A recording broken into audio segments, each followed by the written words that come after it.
Okay, so here we are today with somebody new. I really just got to know a little bit in the conversation before we started filming. We have Tom Karadza. Did I get that right? You got it. From Rockstar Real Estate, here to talk to us about real estate and Bitcoin, my absolute two favorite topics. So I can't wait to get into it. Thank you so much for joining us on the Toronto Real Estate Podcast. My name is Ralph Fox, and I'm the broker of record and co-founder. Tom, so great to have you here. Ralph, pleasure to be here. Pleasure to meet you. Awesome. Well, I really liked the way our conversation was going before I started to hit record. So I'm so great that we can actually now capture this conversation. Tell me about Rockstar Real Estate. Tell us about your journey. Tell us everything. I'll sum up the Rockstar Real Estate journey. Goes all over the place, but I'll sum it up like this. I was the guy, son of immigrant parents in Canada, went to university, got the good job in the tech industry, quickly decided I was going to lose my mind in corporate Canada, that I couldn't do this anymore. I quit, started buying rental properties just before I quit, started flipping real estate also before I quit. So I kind of had the real estate bug. I think I had read Rich Dad, Poor Dad, around the late 90s or so, if that makes sense, maybe 98, 99. I can't remember, something like that. Got the real estate bug, started doing some real estate stuff while I was in tech. And I thought, there was no realtors at the time, Ralph, that were helping real estate investors, which sounds crazy now. But at the time, there was no realtors. I remember buying one rental property and the realtor just shook our hand and said to myself and my brother, hey, you made a great decision. Real estate just goes up. See you later. And that was like all the guidance that we got, So about 9 years into the corporate world, I decided I'd quit my corporate job and start Rockstar Real Estate with my brother. And the idea was, could we help other local Canadians in the Greater Toronto area buy some, real estate, whatever strategy they wanted, student rentals, duplexes, straight rent, whatever it was going to be. It was just myself and my brother. We started that business. And over the last 15 years, I guess it's grown to about, there's about 60 of us at Rockstar with a core team within that 60. We help people buy rental property from the east side of Toronto to north of Toronto to all over the Golden Horseshoe, Niagara, London, Ontario, Hamilton, Ontario. And that's what we've been doing for a long time. And now it's been a few $1 billion worth of investment real estate. And we have I have a great group of clients, a great team, and that's what we do. So that's a quick summary. There's been a lot of road bumps along that way, Ralph, but that's how Rockstar was born. It was born out of frustration, Ralph. It wasn't like this passion project. It was like, my life sucks. I need to leave what I'm doing.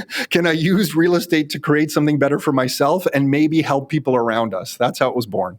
I think one of the things you said that really resonated with me in telling about that journey is that when I got into real estate, I'd had a long experience of investing in real estate prior to getting my license.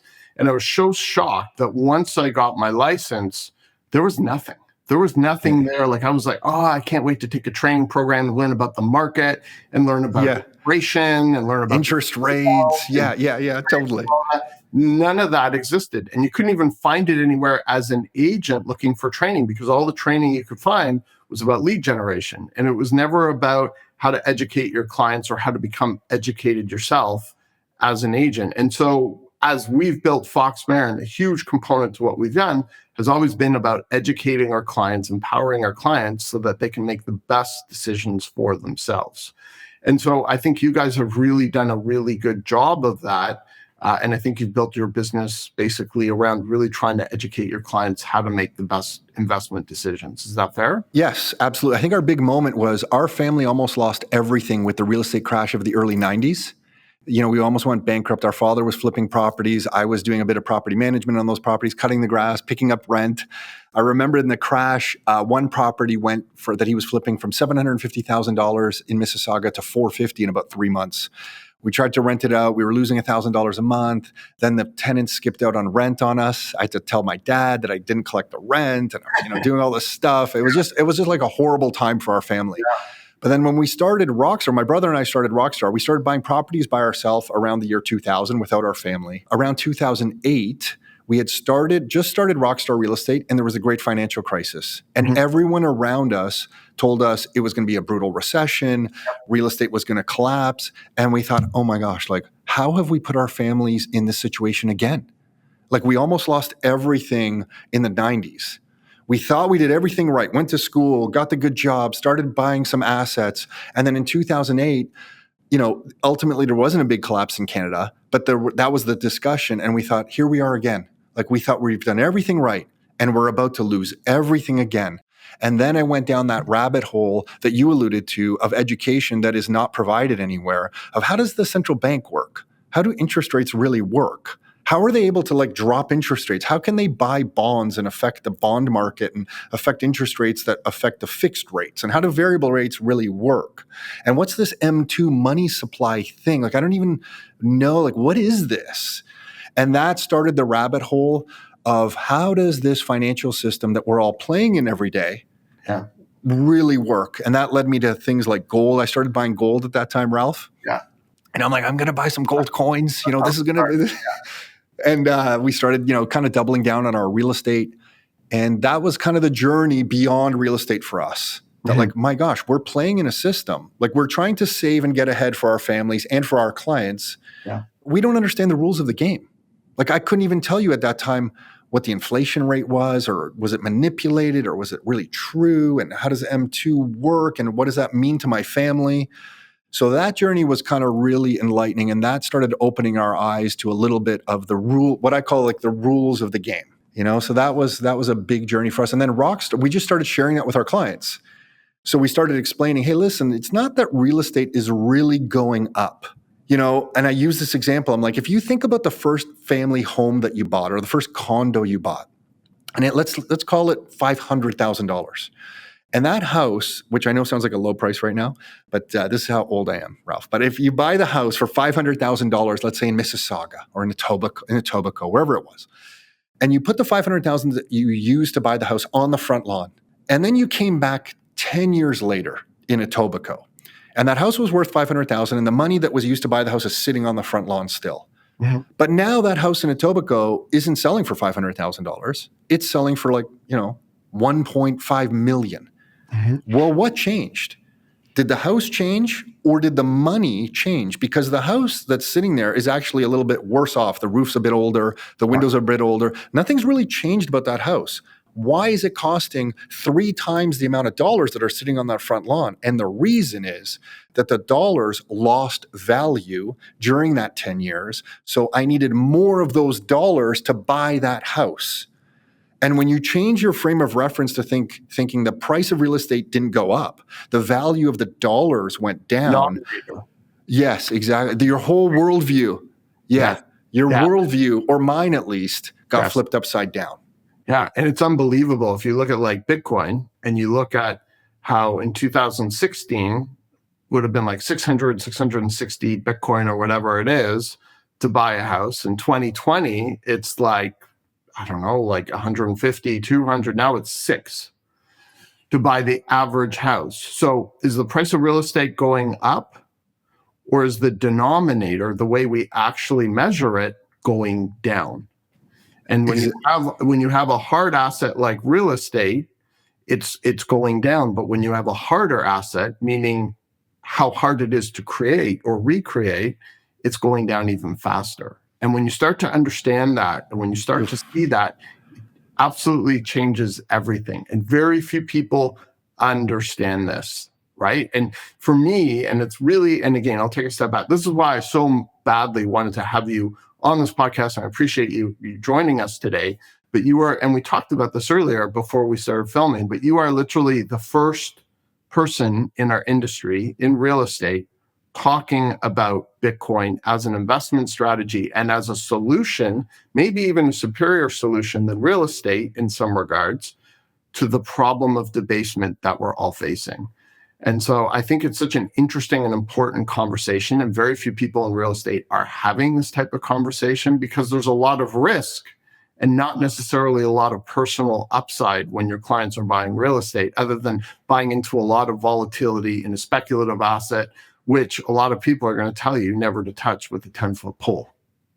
Yeah, exactly. Yeah. And real estate, I still work so well. I mean, you put 20% down on a property. If it's a rental property or an investment property, historically, it's going to go up 7% compounded a year from 1969 to today. That's about the average in the greater Toronto area. 7% gain on 20% down is about 35% return a year over medium and long term. Short term, we all know interest rates can really kind of screw that up, Right. but real estate's still really good. So I don't want to just completely dismiss it because some people think that I do.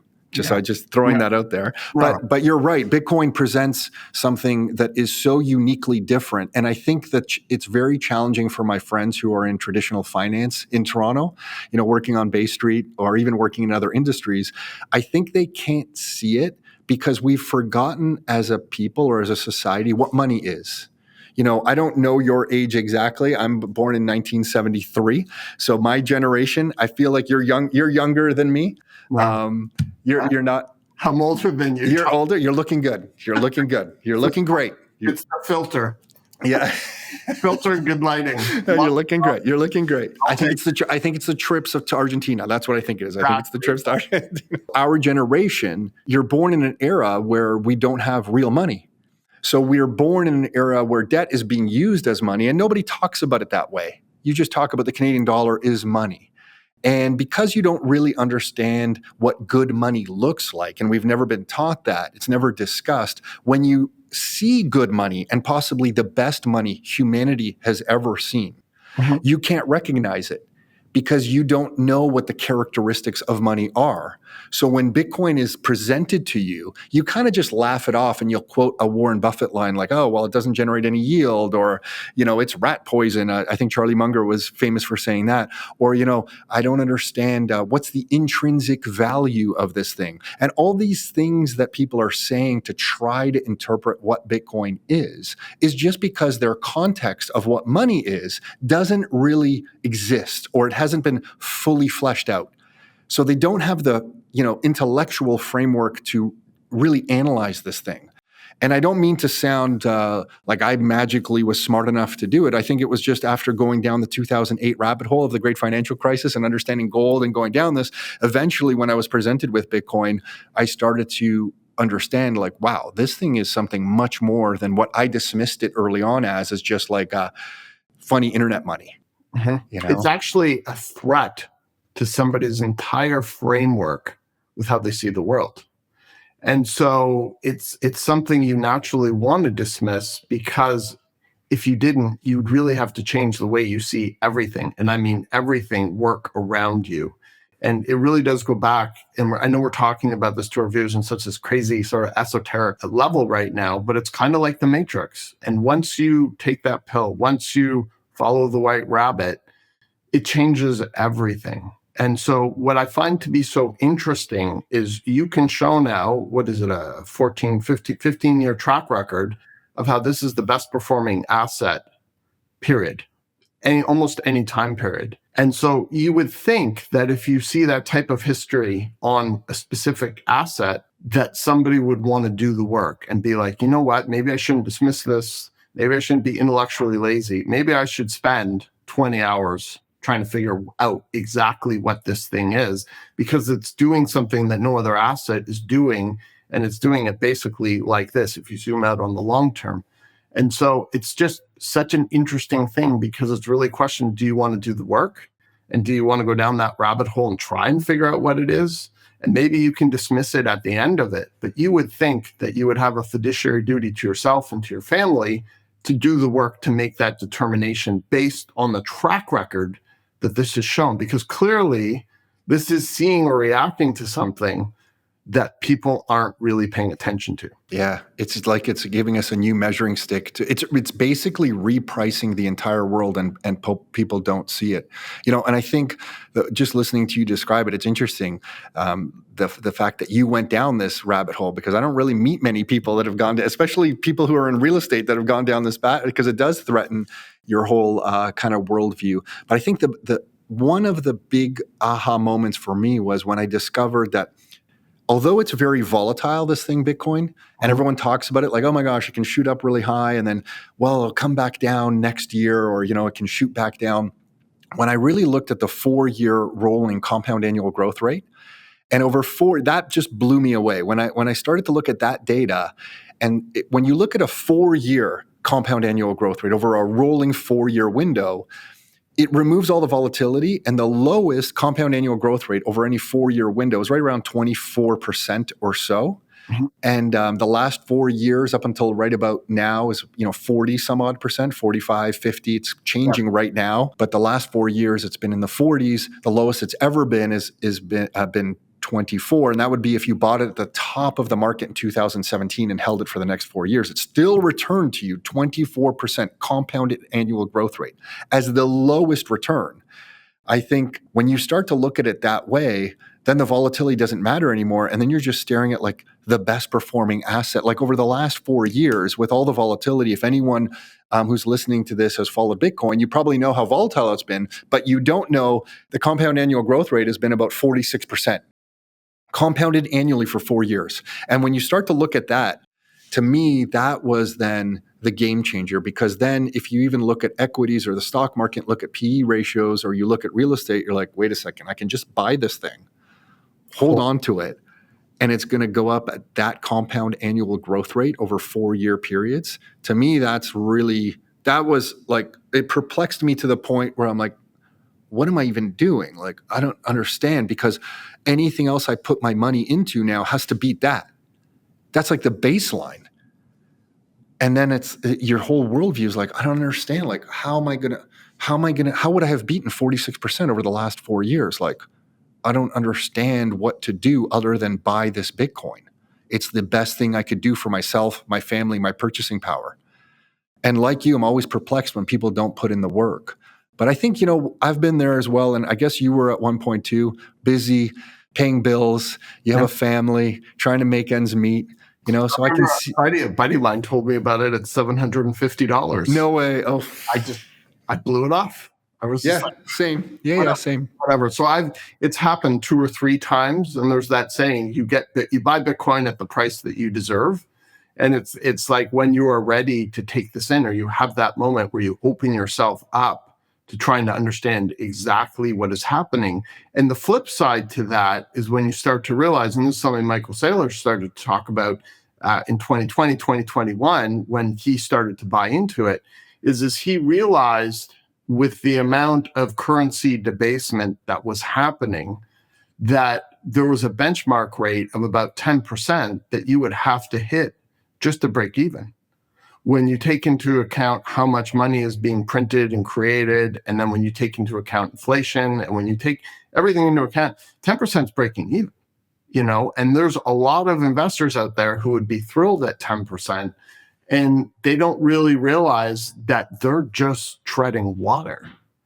And I think the other thing that was really interesting to me was coming to the understanding that if you're not making 10% more every year, you're falling further and further behind. And to me, as I look at society, you see people working harder and harder, and everybody's feeling more and more like they're falling further and further behind. And it feels like everybody's really pissed off, and they just don't know why. And you start to understand it's because the money is literally broken. And so people start to go into things like ideology, and they start to come up with different constructs to explain why they're so unhappy and what's going to fix everything. But the baseline is that what's happening underneath is literally broken. Exactly. And to me, I love that there's like a 10% hurdle rate to life that you're describing, that you have to like at least keep up at 10% compounded every year. Otherwise, you're going to fall behind in the growth of your assets or your net worth or your income. And then sometimes I reflect on what Jeff Booth, who's the author of the book, The Price of Tomorrow, will say, that productivity is always improving. Yes. And because productivity is improving, things generally should be getting cheaper for us. So like if we are getting better at making cars or washing machines or, everything in life, or better at supply chain management so we can deliver apples, halfway across the country at a better, more efficient pace, everything should be getting cheaper. Or just Netflix. Yeah, right? Exactly. The way it demonetizes having to go to the video store, the way it demonetizes having to go to the theater. I think he actually uses that as an example. He does. Yeah. How Netflix basically just ate up Blockbuster. And then if that's happening around the economy as a whole, how come we aren't seeing that evenly in everything? And if we are getting productivity improvements, we should be getting cheaper goods to ourselves and to our houses and to our families at, let's call it 5% cheaper a year.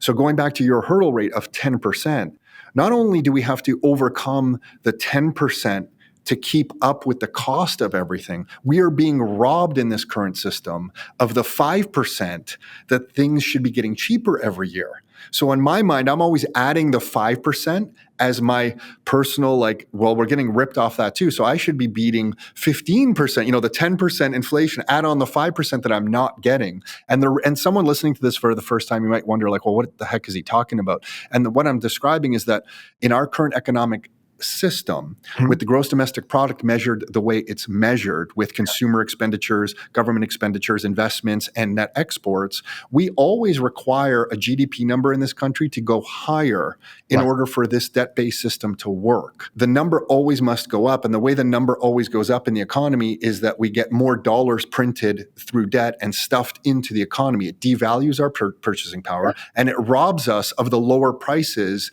that really should be flowing to us. And what Bitcoin is now reflecting, we have a true measuring stick that says, hey, you can't mess with my supply. I'm finite. You can't alter me. And so if I'm going to measure in dollar prices what's happening around me, then you're going to see my value, and this is Bitcoin speaking, I'm speaking as of Bitcoin right now, Rob. You're going to see my value, Bitcoin, go up in dollar terms because I'm finite. But all the dollars and the GDP nonsense that's going on in this economy is being printed and manipulated so badly that there's more of this stuff happening. And to your point, it creates populism. People start pointing fingers. They can't understand why they're not getting ahead. It breeds angst in the society. And Bitcoin is just measuring that with a higher dollar price. It's the one true measuring stick that we finally have as a form of money. Before, we could kind of measure that in real estate. We could kind of sort of measure it in other things. Gold was a little bit good at doing that. But Bitcoin is the free market version of that. And once you understand that, you realize, oh my gosh, Bitcoin is the best form of money. It's giving me proper, pure, unmanipulated information in the economy, and you want to acquire some. So yeah, we're just like at this magical time. And it's fully transparent. Fully transparent. Fully transparent. Global, permissionless. Like I'll tell you something. Maybe you've heard me share this story before, but my father, who was working in Canada as a drywaller and then started a drywall company in the Toronto area, he would work really hard and send my aunts in Croatia some money. And one aunt was in the village. She just passed away fairly recently. And this village in Croatia was operating like it was the 1880s. Still in the 1980s, it was like, I remember going to Pioneer Village at York University as like a school trip and walking around Pioneer Village. And when I looked at it compared to the village that my aunt lived in Croatia, I'm like, oh my gosh, how poor is my family? Pioneer Village is better than the village that my family is from. And anyway, my dad would send that aunt money, and she would have to walk, a few hours to the bank and get the money. And then there would be a fee she would lose if he sent her $500. So my dad paid taxes here. And then my dad paid a fee to Western Union or whoever he was using to send the money. She gets the money. She pays $50 to get the money. So if he sent $500, he had to pay taxes and a fee on top of the $500 to send it. $500 arrives. She gets charged $50 by the bank over there. So she gets $450. And then the guys that are giving her the money steal $50 from her, because what's she going to do? They just take it and they go out for lunch and that's it. So she gets $400. And then she has to walk back to the village. So all of this stuff happened for my aunt to get $400. My father worked, paid taxes, paid fees, money gets there. There's more fees, and then there's some theft, and then she walks home with this smaller amount. Now with Bitcoin, it's a global network where you can be in Argentina and say, hey, Tom, can you spot me some cash? And I can send you instantly, pretty much, money down to Argentina, no middleman.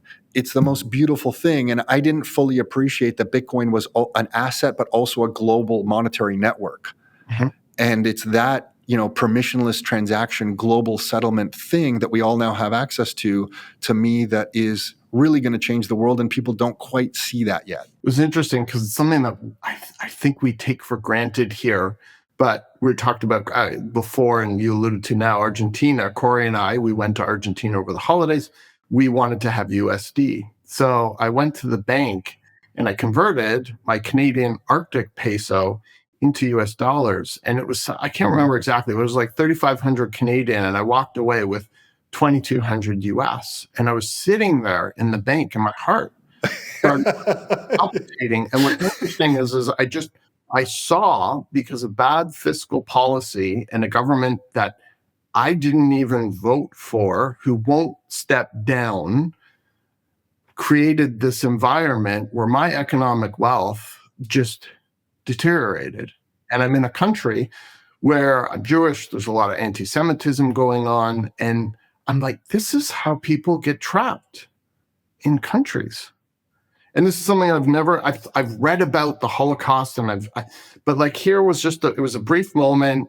It's only the seedlings of really what people in other countries face when they're in politically corrupt systems where there's a complete breakdown of everything, but it's how people get trapped. And in that moment, I felt so trapped just thinking about, well, here's all the real estate we own, 50%, what we're left with after new capital gains, what that's worth if I tried to take it to another country and if I wasn't allowed out of Canada. And I felt in that moment really, really, really trapped. Mm-hmm. And I'm like, I wasn't, but I'm like, how would somebody feel in other countries where this is very, very, very real? And so to have experienced something that I've read and thought about, and then been like, wow, I could just take my Bitcoin anywhere in the world. That gives a tremendous amount of freedom. And when I watched Robert Kennedy speak about this, and he was like, it was when the truckers happened in Canada that he became a Bitcoiner. And it's because he watched, and something here in the US, they talk about it like it's the worst thing that ever happened. And it's a sign of the end of a society when the government can confiscate bank accounts without any courts, without anything. And he was like, it was in that moment that watching from the US, he saw this happen in Canada, and it made him a Bitcoiner because you have unconfiscatable money. And when you do that, it makes the government far more accountable than when they can just take your funds and take your money, whatever. So there was like these moments where I've felt and experienced things that people only in third world countries have happened to them, and we take for granted here. We take for granted even having a bank account here, And so when you look at, going back to the example of your grandmother, El Salvador, and their little experiment with remittances, you start to see on a global standpoint how important this asset could be to people who are unbanked, or people in third world countries, or people who are being discriminated against by their government for whatever reason. When my grandfather used to come and visit us in the 1980s, because the currency in the former Yugoslavia is Croatian, but the country at that time was Yugoslavia, the currency still afforded him the ability to buy a plane ticket with my parents' help, but he still had some currency and that was valuable enough he could get a plane ticket and visit us. By the late 1980s, that was already gone. Yeah. You couldn't be a farmer earning a bit of money in Croatia and have enough purchasing power to buy a plane ticket and come to Canada. Like that ship had kind of sailed. So the currency had gone down in value. And when now I sit in Canada and some of my friends are like, you know what, we're not going to go to Florida like we planned because the dollar is, it's like $1.40 with visa fees. It's maybe going to be $1.50 by the time I buy something in the States. And so we're changing our plans. And in the back of my mind, I have these little kind of just thoughts where I'm like, holy shit, like this is all reminding me of what my family went through in the 1980s. Yeah. And I'm hearing people talk about it and they don't see it. And I'm like, if this trend does not reverse, you're going to have a population in Canada that has so little purchasing power, they're going to be trapped in the country, which I know sounds crazy. Yeah, but you can see the trend. And I'm not saying that will extrapolate to be truth, but like the trend isn't proper, like it's not good. And then, I have some people in our family that work in different hospitals around Ontario, and you hear things like, they managed to raise enough money for an MRI machine, but they couldn't get enough funding to get the MRI machine in a proper room to actually use it yet. And I'm like, wait a second, we all pay all these taxes. We're doing all this stuff, and like we can't have a hospital that already bought an MRI machine have a room to put the MRI machine in. Like it just feels like a society that is breaking at the fringes a little bit. Mm-hmm. And I don't mean to sound like a doomsdayer. I'm very optimistic. But the current system, you could see where it's failing around the edges, and some of the conversations around, a brunch that I was recently having when they're about the currency, like we're not going to Florida, or these hospitals that can't get these MRI machines in. I'm like, I really don't like this trend that Canada's on.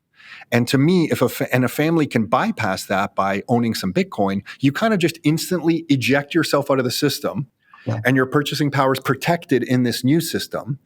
That it's finite. Nobody can change the amount. Nobody can take it from you. It's a permissionless global network, and it gives you this jurisdictional freedom that I think you're alluding to, where you can say, oh, you know what, if I needed some cash and I wasn't here, I could get access to my cash. It's really nice. It's a very freeing thought.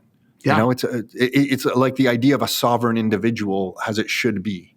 You know, you own an asset that's priced in any denomination. Yeah. It's priced in anything, and it's liquid. And one of the things, again, like I love real estate. I'm a firm believer in it. It's gotten us, our family, our business to where we are. And I know it will continue to move the needle going forward. But again, like you look at like Olivia Chow and you look at Justin Trudeau and you look at it feels like attack on real estate as an investor, and how investors are sort of like this dirty thing right now. And I think everything is a pendulum, and I think it's here. I think it'll come swinging back eventually. But, you know, like we just raised property taxes another 7.5%, just off of 9.5% last year.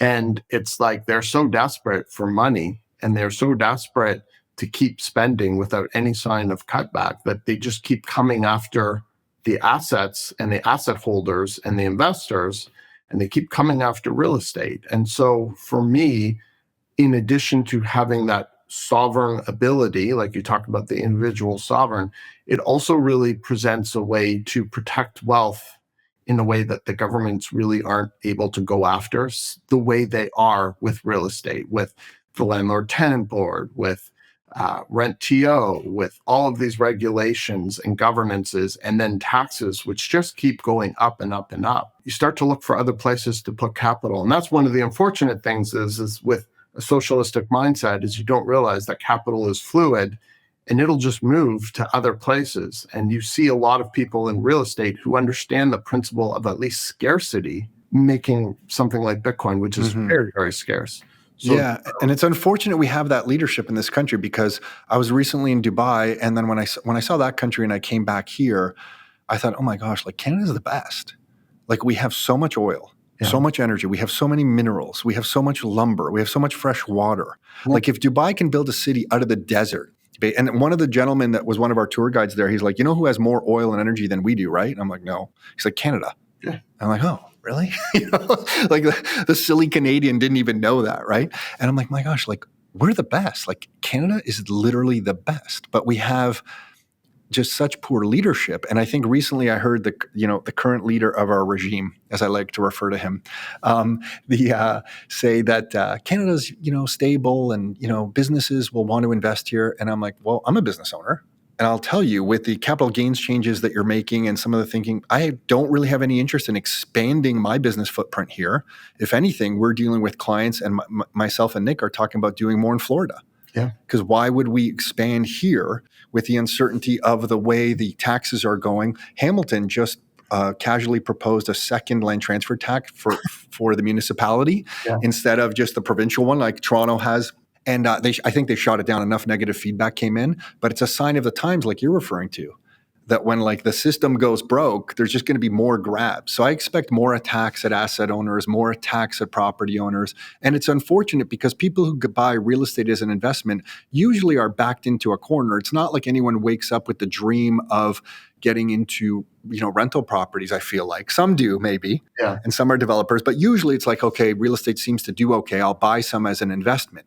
And it's a symptom of the money that is pushing people to buy real estate. But then those same investors are vilified in the media for owning real estate and making it pricier for people to buy real estate. Mm-hmm. But that's talking about the symptom and not the problem that is pushing people to buy real estate, right? So the whole thing is a bit of a mess. And it's why I just feel so fortunate and blessed that Bitcoin exists. Because there's people like you out there, Ralph, talking about it. There's people like me talking about it. And I think if enough of us kind of grab onto it, it really is it gives you a bit of hope for the future. It does for me anyway. And what was it that led you to go down the rabbit hole? It was like 2020, was it? That was my time period. And it seems like that was our own sort of right. Was that yours as well? Yeah, 2020.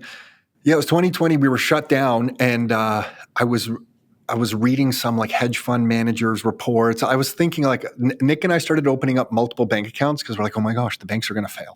So we started opening bank accounts at like Royal Bank. We're big TD customers. So we started moving around some deposits and stuff like that. Looking back, it seems ridiculous. And then I was buying some gold. And then somebody mentioned something about Bitcoin again. This was like the third or fourth time I heard it. And I'm like, okay, like I have some time. Nothing's going on. Yeah. And I bought the Bitcoin Standard. Yeah. Which is the book, Seyfedin Ammous is a book. And there was top of page 34 of that book, there's this one small paragraph that it basically says, you can ignore money that is harder than yours, but you're not going to you won't be able to ignore the effect that it has on you and your life. And I'm doing a poor job summarizing it. Mm-hmm. But basically, I interpreted that as like, oh my gosh, I can dismiss Bitcoin, but Bitcoin doesn't care about me. And if it's the harder money being adopted globally, the value of it's going to continue to go up and up and up. I better freaking even if I hate this thing. It was just it was like a selfish moment. It was like, oh my gosh, like even if I hate this thing, I better freaking get some. Yeah. And that was like the moment that really made me think, okay, and I went and bought a little bit. And then I really started reading Andreas Antonopoulos' books. And like that led to like 10, 15 other books. And then like you, I'm sure like hours of podcasts. So within the next 30 or 60 days, I realized, holy smokes, this little bit that I bought, I don't know where you bought it, but I went on one of the exchanges and tried to figure out how to make an account and like get the Bitcoin, hold it in self-custody. Like I was freaking out, all this stuff. And then I realized, oh my gosh, I need to get more. Like this thing, I didn't know it was a global network. I didn't know there was miners. I didn't know I could run my own node, which I run my own node here. So I didn't understand all the technology behind it. And, it's finite, it's durable, it's divisible. And I need more. And then, just through 2020, that was like my rabbit hole kind of just went deeper and deeper and deeper. So interesting because when it was a friend of mine who got me into it, and I was very dismissive of it, but like yourself, I had a lot of time on my hands. And there was another gentleman, they're both very successful investors. And we started like a text chat and we were going back and forth and we're sharing stuff. And there was that Michael Saylor debate with, was it Peter Schiff he debated there was another gold guy he debated? Yeah, it's a Canadian gold guy. I forget his name. And okay, yeah, I do too, but I know what you're talking about. Yes. Big debate, and we were watching it and going back and forth. And it's so interesting because when it took a really big dive, they all got out. And I stayed in, and my conviction kept going more and more. And it's such an interesting experience to own an asset and watch it go down and keep buying more of it. You realize it's on sale.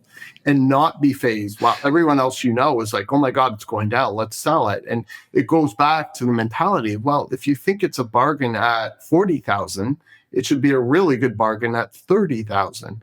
And they didn't see it that way. They were just like, this thing's tanking, it's over, it's end of days. And so then that just sort of set me alone on this path. And I think Michael Saylor really, just the way he talked about his journey with it and the way he looking at his company and the way he was just like, I just can't work any harder. There's nothing more that I can do to move the needle. And yet we're not. You got the sense he was going to shut down his company or walk away at least from the company. Like he was done. Yeah. He was like, it was a zombie company. He's like, what are we going to do? And so part of me, when we buy or when we acquire every time, it feels like, what other option is there? Mm-hmm. Truly, when you start to understand that system and how it works. And so it's been really, really interesting. And now, to see where everything is at, it's just mind blowing. Yeah. Kudos to you. Way to go to stick it out. Yeah. Well, also like seeing, I wish I knew you at that moment. We could have called each other. Exactly. Because I had people coming in here saying, Tom, you better sell. Like you better get out of this thing. And I'm like, no, I'm looking, do you have $20? I'm trying to buy more. Yeah. And $20. You have $10? That's why I think what you're doing is so amazing because you're advising people, right? In your real estate brokerage, your business, your client, and you're advising them to buy Bitcoin. And there was no upside to you, although there was a lot of risk in talking about that publicly to your clients at that point in time. It's funny that you keep saying that there was a lot of risk. And honestly, in my heart, I never really thought there was risk because I felt like I had done the homework. So I thought like, no, this is like, and maybe that's just being silly. Like maybe that's just being completely silly. But in my heart, I just thought, no, this thing, this is beyond, this isn't a risk anymore. It's actually riskier not to have this thing. That's kind of, and I'm sure you were at the same place at some point there. And that's how I still feel today. I'm like, oh my gosh, you don't have any Bitcoin? Are you crazy? Yeah. Someone was just telling me that they're like in a stock portfolio and they trade stocks. And I'm like, oh, that's too risky for me. I just save in Bitcoin. And they can't, they can't comprehend that kind of viewpoint. But I think for me, just you're making me realize something that I think part of the conviction came from when I was in the tech industry.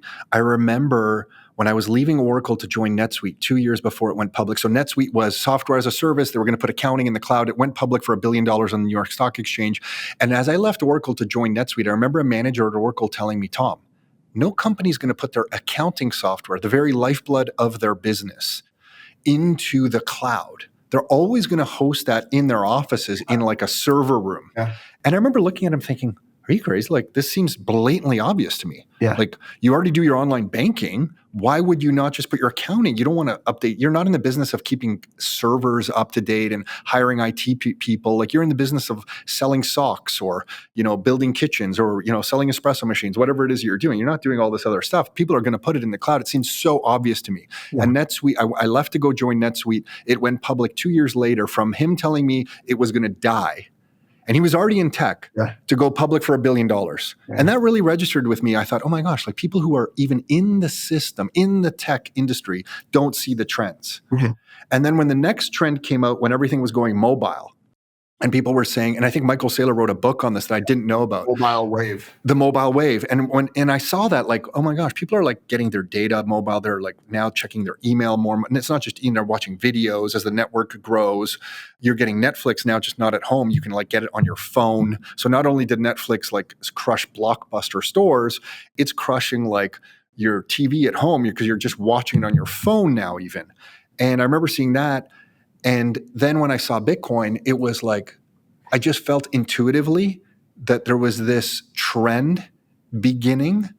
And this time I wasn't going to be an observer. Yeah. This time I was like, from a lot of people. Yeah. Like this time I'm going to participate. Like I've done the homework. I'm sure like you, like I'm over 1,000 hours easy, maybe 10,000 hours. Yeah. And I've done the work. I am participating in this. And that was the big change. And I think that's where my conviction came from. I'm like, I've done the work here. We did a book report on the Bitcoin standard for our clients in the summer of 2020. And I think people thought I was legitimately crazy. Probably. At the yeah. Like, then that's what I'm going back to by taking that risk. Like you're doing something where everyone around you is telling you you're crazy. And yet you had the conviction. And it's so rare this day and age to see people with conviction who will just take a contrarian view to something that they believe is true. And it's a test. I remember in Peter Thiel's book where he talks about who's like the great interviewer hired Elon Musk and everyone pretty much in the White House today. And he would ask the question, his interview question, tell me one thing that you believe to be true that no one else believes. And that is the essence of having the ability to see something that other people don't. And if you combine that with conviction and you're right, it's an incredible recipe for success in life. And the agreed. And the crazy part is I thought when we got to $100,000 that it would be obvious to everyone. Like to me, that was like, oh, when it hits $100,000, like it went up to 60 something, then it went down to 16 or 15 US, I'm talking US dollar terms. And then it, now it's got back up to 100,000. I'm like, okay, like everyone will get it. And I didn't quite expect that still no one gets it. Yeah. So what's even crazier, Tom, it's a better deal today at 100 than it was a year ago at 50. The risks are so much more removed. Oh my God. It's now where you have a U.S. government coming in that is basically supportive of it. So now that just makes me think, and who knows where the price is going in dollar terms. I have no crystal ball. Yeah. But it just makes me think, oh, we're not going a little bit higher. We're going much higher in dollar terms, which I'm caring less and less about because I just want my Bitcoin.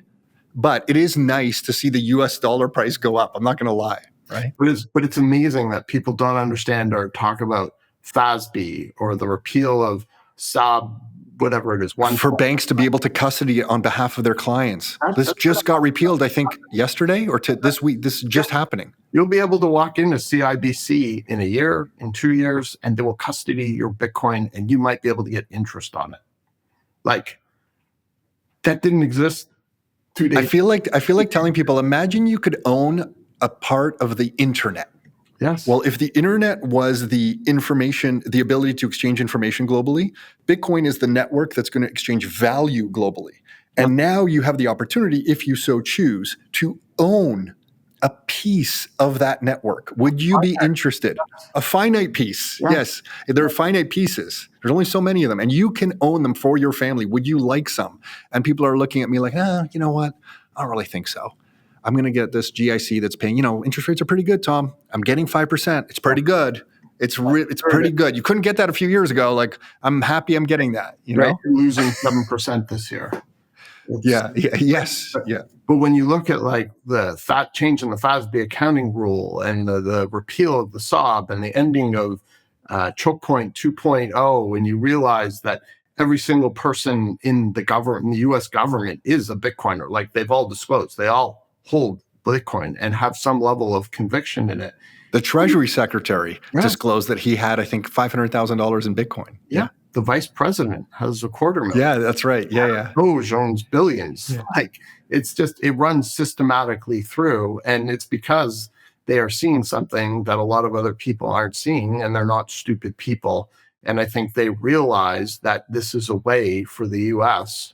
to get ahead of a lot of other countries by having the strategic reserve. And you're seeing it on state level. There's probably like 12 bills now for states to hold Bitcoin as a strategic reserve. Like, the value and the opportunity at 100,000 today compared to where it was at 50,000, that's when people are saying, is it too late? And I'm just like, it goes back to that example Michael Saylor gives. It's like, in 1820, was it too late to buy Manhattan real estate?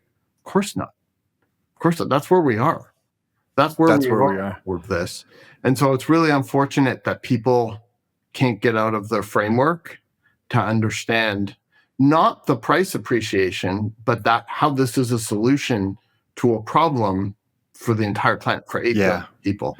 Yeah, when you don't understand how we're getting debased, that M2 money supply in Canada is just getting expanded more and more and more. So your dollars are a lesser percentage of the total. So the purchasing power goes down. When you don't understand that that's the problem, it's difficult to see the solution.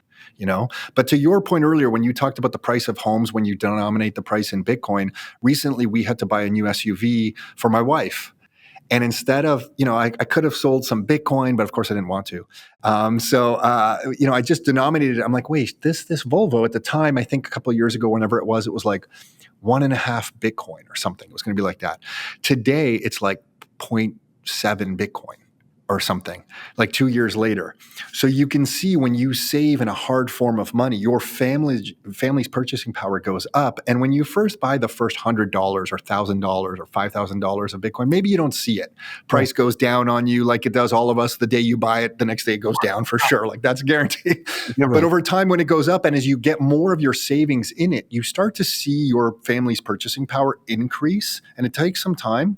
But that to me is really when I think I've seen people change their conviction to like, oh my gosh, this isn't just a little thing that I'm going to try and trade. I'm going to save in this permanent. We do have some clients, it's a small group of them, but some clients have started to see that. And they're like, remember when I told you a year ago I would sell some of my Bitcoin? They're like, no. Right. I'm not selling any of this thing. Yeah. Interesting. And how do you see things playing out in the next few years? I always look at the U.S. because the U.S. is in such a bad fiscal position that, when we started tracking U.S. debt and sharing it with our clients, the U.S. debt was $8 trillion in 2008.